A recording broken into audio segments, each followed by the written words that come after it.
Pekný deň všetkým karavanistom.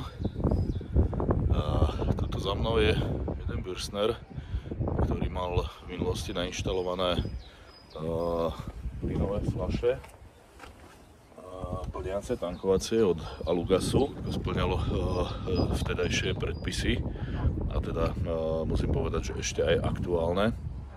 Len aktuálne sa mení predpis. Je o ňom asi 3/4 roka, len zatiaľ teda nevošiel do platnosti, len teda už sa dodávajú komponenty na túto montáž.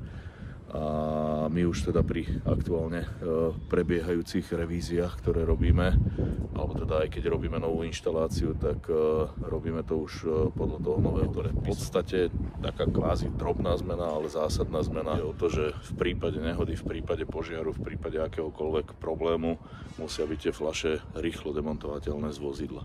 Takže o tom je celý ten nový predpis, takže ukážem teraz priamo na fľašiach, že ako to tam je, ako to vyzerá, ako to bude vždy od nás pri revízii takéhoto zariadenia. Tu je ten systém celkom pekne vidno a vlastne jedná sa o tieto držiaky, tie sú vždy naďalej potrebné, čiže budú v prípade takejto montáže povinné.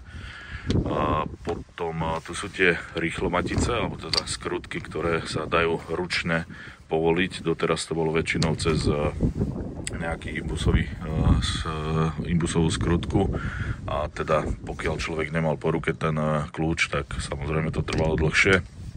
A teraz vlastne kvôli hasičom a záchranným zložkám je to urobené, takže musí to byť rýchlo ručne demontovateľné. No a vlastne tuto pribudli na plniace hadice tieto mosadzné kusy aj s touto kvázi poistkou, čiže tá poistka sa kvázi vytrhne a vlastne takýmto pohybom sa stiahne hadica. Toto sa samozrejme len odskrutkuje, tam nie je problém, to väčšinou stačí rukou dotiahnuť, takže tam sa nemení nič a ťahajú fľašu von. Takže toto je tá dôležitá zmena, ktorú treba aplikovať. My to už robíme tak, že teda tam namontujeme tieto veci, no a keď to vstúpilo v platnosť, tak nie je žiaden problém s tým, že by vás niekde potrápil a by vás nejakým spôsobom chcel pokutovať, že nemáte systém tak, ako by mal byť. Jedna dôležitá zmena, ktorá vstúpi do platnosti a je teda pripravovaná, je o tom, že plniace hrdlá, tuto, musia byť vždy vonku.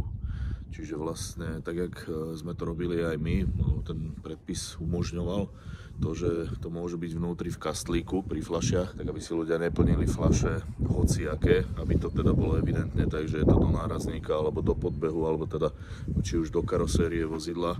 Takže musí byť to externé plnenie, alebo teda plnenie tých fľaš vo všeobecnosti na karosérii vozidla.